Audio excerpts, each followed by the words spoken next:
What up? Oh, yeah. Finally, some basketball. Finally get to it. What's going on, everybody? Welcome to the pregame lounge. Let's go. Live from the Toyota Lounge, driven by your friend Range Toyota Stores. Toyota, the official vehicle of DNVR. Let's go places. We're going to Portland tonight. Nuggets at the Blazers. We're going to get you guys set for that matchup. Lots to go over in this pregame show. I'm Harrison Wynn, joined by Brendan Vogt. What's up, gang chat? You got to let me know if Marquette makes a comeback. Not going to hold my breath for it, but it's that time of year. Well, I throw $5 bets on teams I've never watched before. I was going to say, I didn't ever know you to be a Marquette fan. But Nope, then I am not. I am not, but I've been crushing my parlays, and I've got another one on the line. No one cares. Happy to be here. No one cares about your bets. Nobody cares about your fantasy football team. That's D-line. That's right. No, listen, man, I care. I care deeply whether or not you get $18. Thank it you. means everything to me. I'm just going to buy you around. I appreciate that. That's incredible. It's like I also bet, like $5 bets here and there on March Madness. It's not even about the money. Just when you win, it just does a little something, Yeah, you get to talk about it. You get to talk about it later in the car. You know what I mean? Yep, absolutely. Superstar Dev, a man who knows a lot about betting over there. I've been doing well in March Madness. That's hard to believe. I'm shocked, Dev. I actually bet on that. I bet on Dev's futures. I don't watch Dev college. was a minus 300 to have a great March Madness. I don't watch much college basketball though until the tournament, and then I'm so excited about the tournament. Dude, Then you hear people say things like, "It's the best sport," like you know what I mean. Like you think about those times until you realize you're not really like, watching that much. But Yeah, you're not. It's just I'm convinced. 15 I'm games convinced on. it's Until not. you're sitting there watching Vanderbilt versus whoever. But I had a lot And of you're money on like- that game, actually, but I'm convinced college basketball isn't televised until the tournament. I don't know anybody who watches it. but then Nobody watches it. Everybody watches you it. know who's seething right now? People who love I college know. basketball. Sorry. they're so wrong. Because it's the only sport, it's more than any other sport. No one else watches it till 1 month, and they all tell you what's up for like It a is. month. It's the World Cup. Of, Yeah. And you're like, dude, who are you? Anyway, I know. I'm that But it's guy. been fun. I'm not gonna lie. It's been fun. That tournament's always fun. Nuggets at the Blazers tonight. Some injury news to go over in game notes. Is Nikola Jokic playing? He's not. Thanks for that toss. I will be the bearer of bad news. Actually, Jokic has been ruled out of this game for quite some time. It was ruled out yesterday. It was I'm ruled outta out here. yesterday. Do you I guys want know. some good I'm news, gone. though, on the injury front? We know for Jokic, the shoulder, the elbow, the left ankle impingement, for whatever it's worth on the injury report today, just the left ankle impingement that's keeping Jokic Okay. out. Just impinged. Down to the impinged. impingement. I All don't know. right. Maybe That's Just maybe a that's, little impingement. I don't know. Look, I like not seeing it say three things personally. Yeah, I agree with Yeah, just down to one injury. Just down to one thing, which I do think is a fairly significant thing. And it's one I've as never well. even heard of before. Right. I've never had. I did impingement. look it up. It kind of means what it sounds like. Oh, nerve damage. We don't have to- Things are impinging on It's a one pin- another. We don't in the have to foot. look it up because Brendan Vogt suffered from shoulder impingement. Yeah. Oh, that's that right. was me. That's By the right. way, That's that right. was That's just right. to be clear. In the current times, that was me demonstrating that my shoulder's impinged. That did kind of look rough there for a second. That hand Wait, motion. are you still impinged? Yeah, I never. Well, I was really broke, so I did not get PT. And yeah, it's like a real pinching, crunching kind of. Damn, It stinks. Long term. So anyway. you're still able to podcast through the impingement. It's pretty impressive. That's me, baby. That's me. Anyway, Jokic is out. Not as impressive as I am, of course. Jamal Murray available on that right ankle sprain. He will play tonight in Portland, and that is a welcome return for the second option and the second most important player in Denver, and they will need him without Jokic tonight. The guy who's been holding down the fort, Aaron Gordon, still available. He is on the injury report still with the calf management, the left ankle sprain, but he will play tonight in Portland. And then Christian Brown dealing with a left foot strain that has bothered him, but he is going to go tonight. So to recap, Christian, Aaron, and Jamal, they are all going. Jokic is out tonight. Let's go to Portland. It's a lot more simple. I'm going to give you a bunch of names. They're all out. All of these names are out. DeAndre Ayton, left calf strain. Donovan is he in? Clingan, illness. Jeremy Grant, tendinitis. Anthony Simons, illness. Jabari Walker, concussion is out. protocol. And adjust the bets accordingly. And Robert Williams, the third, of course, is out. He's Their going to be injury out, I report think, is for the rest of the year. is the 8th seed. So Portland's missing a lot of guys. So look, all jokes aside, right off I the heard it bat, snowed in Portland today. that gives you a something for Denver to do here, which is not mess around, man. Not mess around. This is going to be a team full of guys that you don't have on the scouting report that are going to play hard. So hopefully Denver is ready to just put together a responsible first half here in Portland. Yeah, we were talking about this before we went live, but Portland is one of the decent bad teams this year. I think the best bad team. Maybe the best bad team. I mean, they beat the Nuggets earlier in the season, of course, on that Anthony Simons layup. Then Denver beat them twice in a row in pretty convincing fashion. But Portland coming off 3 straight wins. Toronto, not impressive. Washington, not impressive, even though for the Nuggets, that's, I guess, a little impressive. There's honestly like 6 impressive wins available in the NBA at any given night. And then usually if you get it, it's because everyone's hurt on the other team. Yeah, and it's actually not impressive. But they are coming off a win over Memphis, in a game where Memphis did not have John Morant, so I don't know if you want to count that as impressive or not. But in that game, Denny Avdija, who's having a great season for Portland, 31, 16, and 8 in 39 minutes in that double-digit Blazers win. He had a game of 34, 16, and 6 Those are a couple Jokic weeks numbers. ago. He had a 30, 12, and 10 game against the Cavs that they lost in OT at the beginning of this month. Denny Avdija is a really good player, and I'm curious how the Nuggets guard him tonight. Is that an Aaron Gordon matchup, or how do they approach that? That is my Denny Avdija. You're Denny Avdija? Doesn't Dang, this doesn't is- that remind you of This somebody? is a first. Dev's the, Stop the presses. When it comes to Denny Avdija, Dev's the chosen one. Listen, I've been on the guy. Whoa. He's good. Pause. So, like, he really is, like, a good player. I think that, he does a bit of everything. He fills up the box sheet, and right now, with how many players are injured for them, he's scoring the ball. But, he wants to rebound, he wants to assist. And this has to be an Aaron Gordon matchup because of the size. They don't have, size on Denver to match him in any other way. You can't put a guard on him or anything like that. So this will be, them trying to slow them down. But they also got some young runners. Like Shaedon Sharpe is an athletic young, player that is coming off the bench for them. He probably starts with the injury news, but they have some young guys that they want to get out and run with. And they're winning games right now. So, like, Portland they have some changes that they're making. Denver will be going small tonight. We have the starting lineup. It's Jamal Murray at point, Russell Westbrook at shooting guard, Christian Brown is your 3, Michael Porter Jr. at 4, and Aaron Gordon will play 5 again in the starting lineup. So the expected one for sure, 3 guards, Porter and Gordon. That's your line. I'm going to try to find Portland Another now. Hunter Tyson snub. What's going to be interesting from Portland's perspective is Ayton's out, Klingen's out. So do they go really small and maybe try to, muck it up and play a little Jokic rules? Do they insert a guy like Duop Reith off their bench into the starting lineup? They're going to be small in this game, but, they do have guys like Toumani Camara, really good defender. Yep. They got some length, with Reith, with Tybal off the bench. So they could do a lot of different things defensively. Again, like Portland's not a great defense, but we've seen the Nuggets struggle at times when they're thrown a look that maybe they don't expect or they weren't game planning for. I just wonder how the Nuggets react to not really knowing who's going to play center for Portland. It shouldn't be a big deal, but sometimes we see that it is. Well, I don't even know if the Blazers know yet. They haven't tweeted in an hour, so I'll let you know if we figure it out. I'm mostly interested to see how deep the bench is for the Denver Nuggets tonight. Is the Spencer Jones train still on the tracks? Are we going to see more of him? Are we going to see? I hope so. Me too. That's what I'm saying. We're still at a place where there's the argument against playing him any more minutes is that he obviously can't play in the playoffs. But that is it's like I'm curious what the bench looks like for the Denver Nuggets. We've seemed to be actually semi-functional in the last week. So yeah, And I've enjoyed getting these other guys in the mix. I've enjoyed the Spencer Jones experience for sure. The little Hunter Tyson minutes we've got too.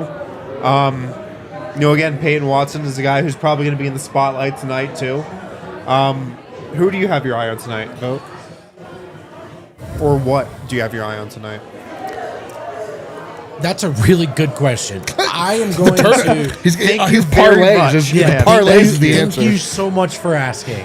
Never asked that. I mean, I didn't know how that question was going to play. How organized does the offense look with Jamal Murray without Jokic? And I think in the last 2 games, there was some magnet ball by the Bay. We all know that. A lot of shots went in, thank goodness. There was a lot more hoping and praying and not getting what you wanted the next game. Is this closer to an offense? Is this because it's no Jokic, but a lot of guys are playing, right? So a whole game without Jokic is never too informative, but any chance we get to see Jamal Murray to perform without Jokic, I'm interested in. And anytime he does, I find it particularly encouraging. So I'm going to say, how organized does Jamal have this offense without Jokic against a team that's going to want it? Yeah. I would say one thing for me, I'm really watching Peyton Watson closely tonight and just over the course of the rest of the season. And I mean, the second topic on there, what's left to learn? I think there is some stuff still out there to learn about the impact Peyton Watson can have in a postseason environment. And I think a lot of that will be decided over these last 10-plus games here. Something else, though, that I have my eye on tonight, though, is the Nuggets are rolling out this 3-guard lineup again. It's a lineup that is barely in the positives this season. Like when Westbrook, Murray, and Christian Brown are on the floor in 566 minutes. That's a lot of minutes. Zeke could never. A 0.8 net rating. A 0.8 net rating. Still positive. Still positive. You could win a game by 0.8. but barely. So it's not a look I love, especially when Jokic isn't out there. I mean, I think a advantage and a reason you would start Westbrook is to get him on the floor more with Jokic.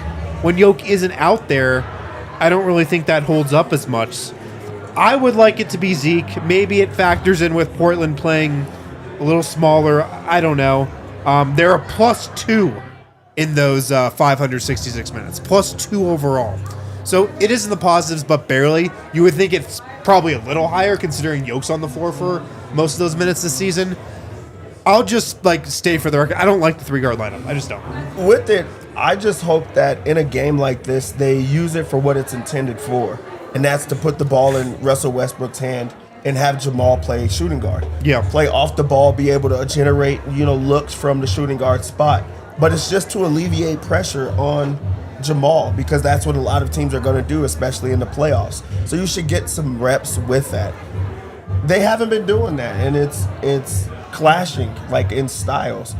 Three guards, it's tough for any team, but especially the Nuggets who, like you talked about, are not playing with Jokic. So now you have an undersized backup big man.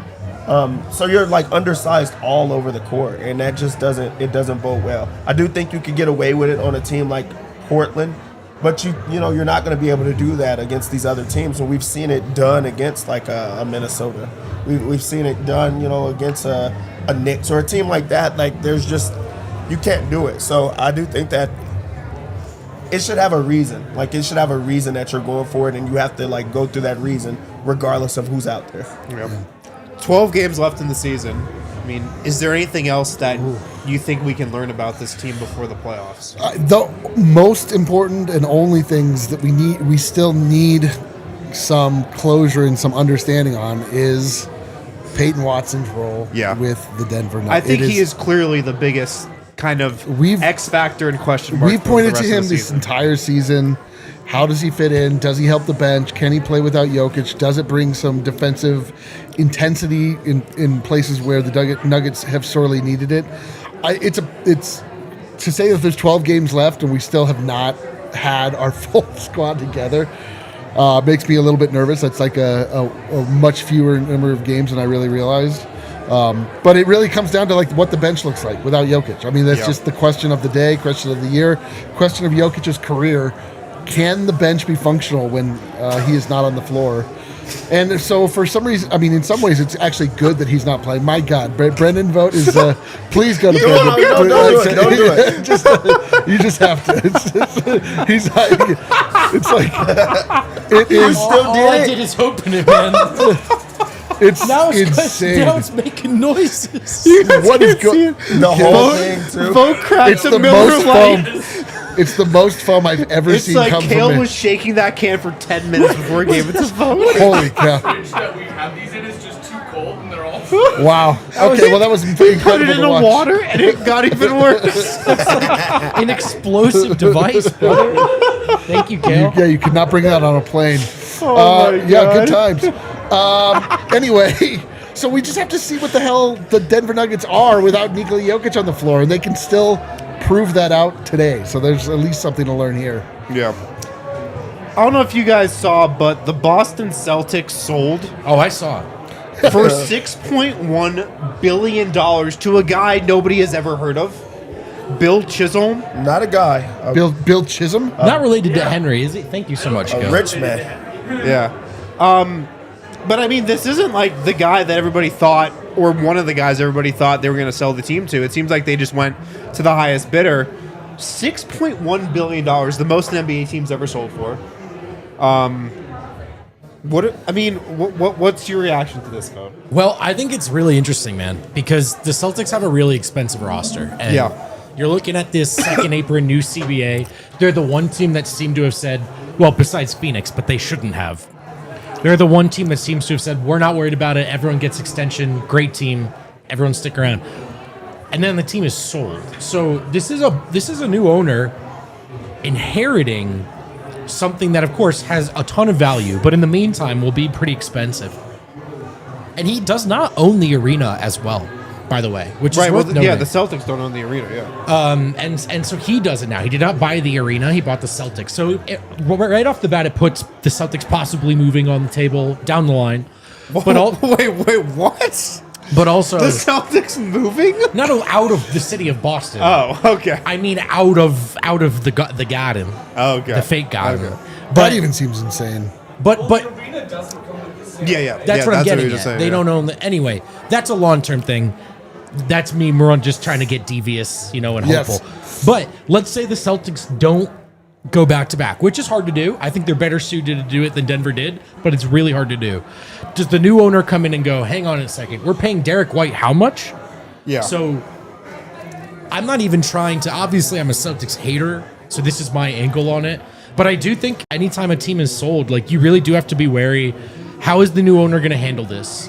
And, Well- and is it going to be a hands-off thing, or is he going to come in and clean house? And the latter is a big if. I'm not saying that's necessarily going to happen, but like I think that's what I'd be afraid of if I were a Celtics fan. Well, I mean, like if you look at the NBA, it's always a good thing when a new owner comes in. Matt Ishbia, the Right. owners of the Mavericks. They're good to make a couple awful moves. Famously goes really well. It's gone well 100% of times. New owners never come in and just shake things up because they have a new toy and they want to make it more fun.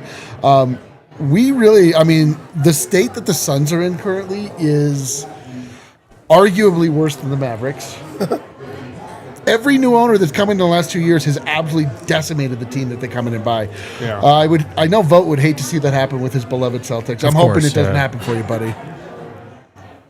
What's going to be interesting, though, is how they go forward with the roster and the luxury tax, because they have the highest payroll. They're going to have the highest payroll next year, I think, even higher than Phoenix, maybe. Is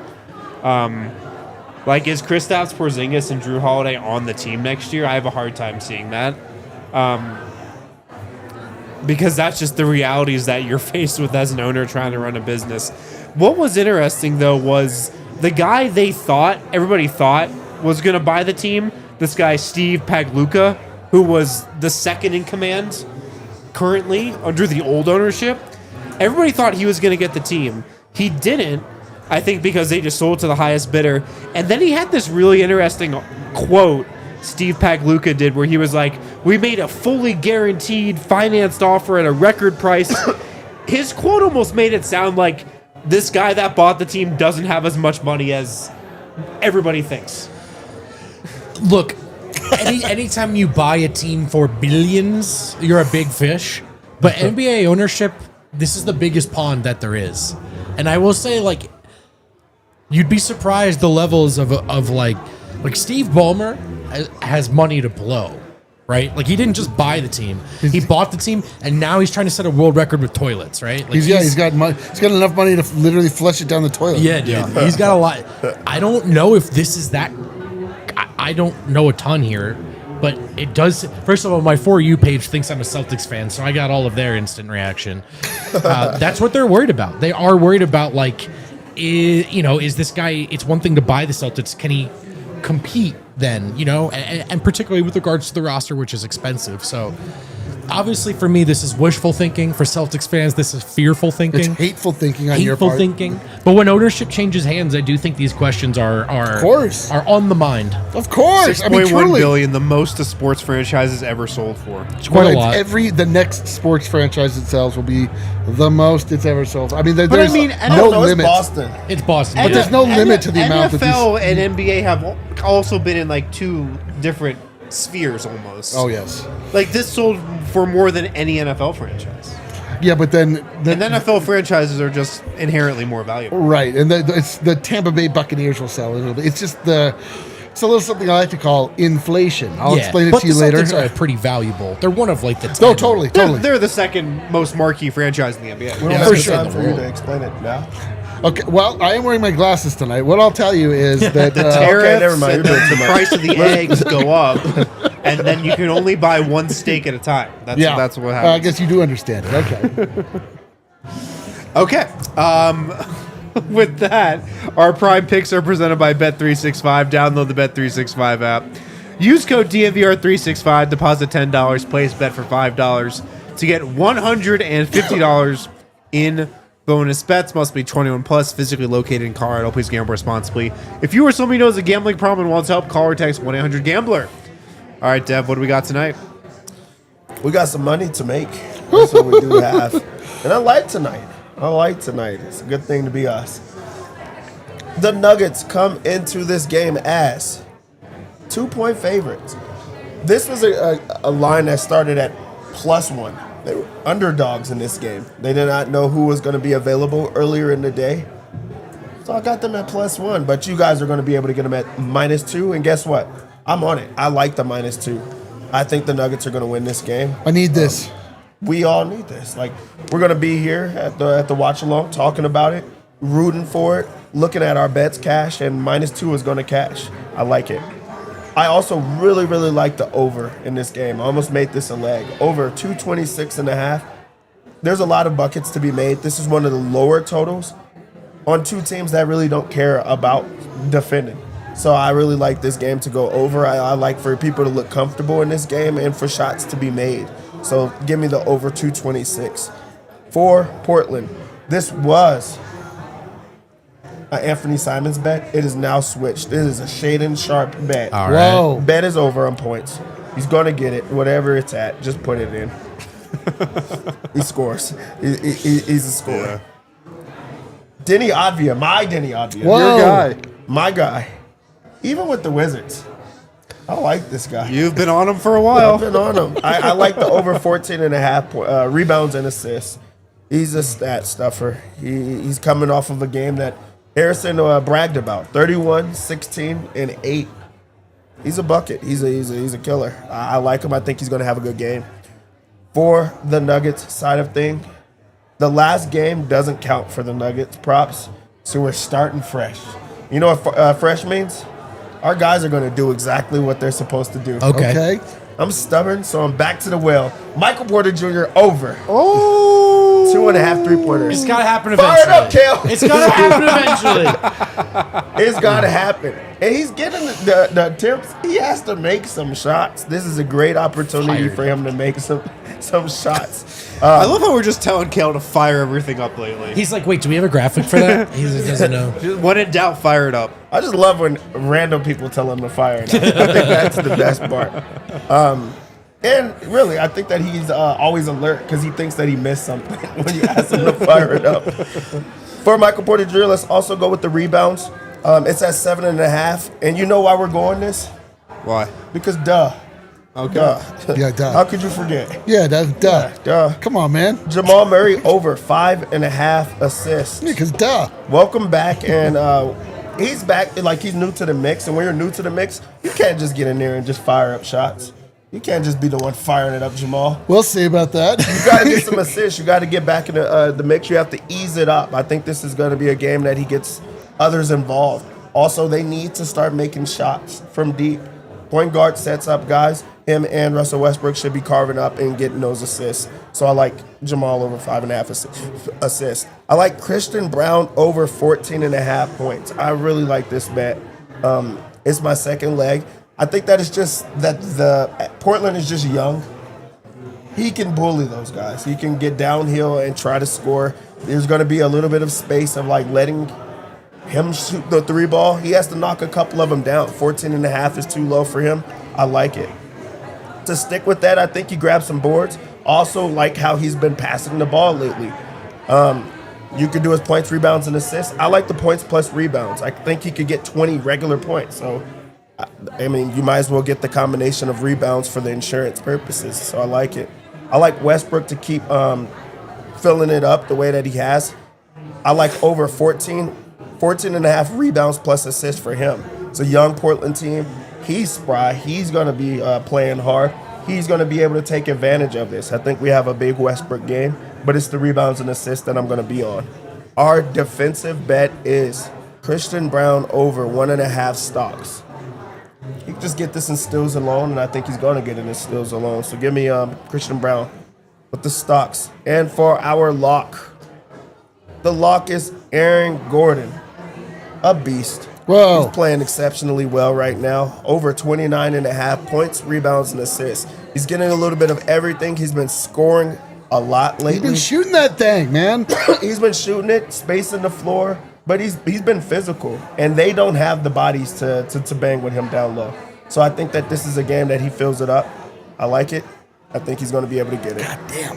Dude, He I'm so has high. been filling it up, man. I'm so high on AG right now, man. I mean, these back-to-back games, like back in the day, as in earlier this season, if Jokic, I remember those days. If Jokic and Murray were out, we would think maybe it's the Michael Porter show. It all just about Aaron seems like Gordon now, it's yeah. going to be the Aaron Gordon show now. Like It he has has really been. taken over that default number one option when those guys have been out. I'm surprised he didn't get AG 3-point bets in. That guy's been. I literally cannot believe how confident I am when it 5 leaves of his 9 hands. against the Lakers, 4 of 6 against Golden State. He had the 7 of 10 against Phoenix earlier this month. 5 of 9. He's been on fire, man. And he's looking to get him up too. Are you going to get a AG3 bet? Hell yeah. Trying to make money over Yeah, here, man. I kind of want to go like 2.5 threes over that. I want to get him for 3. I'm going to buy it up to 12, I think. I don't have my phone. All right. Guys, my thanks for cut. hanging out in the pregame lounge. We got a watch along coming up. We're going to be online. This is gonna be the good one. entire night. And again, while watching the watch along, think about what emojis are coming to your mind at each and every quarter. Very Oh, I'm thinking about it already. Yeah.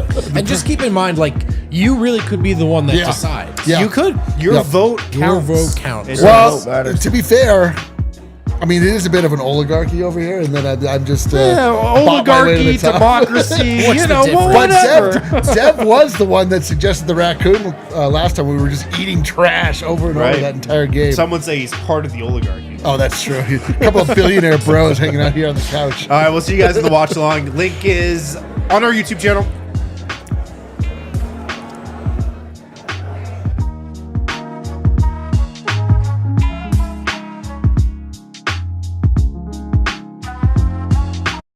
We all silly like the mayor.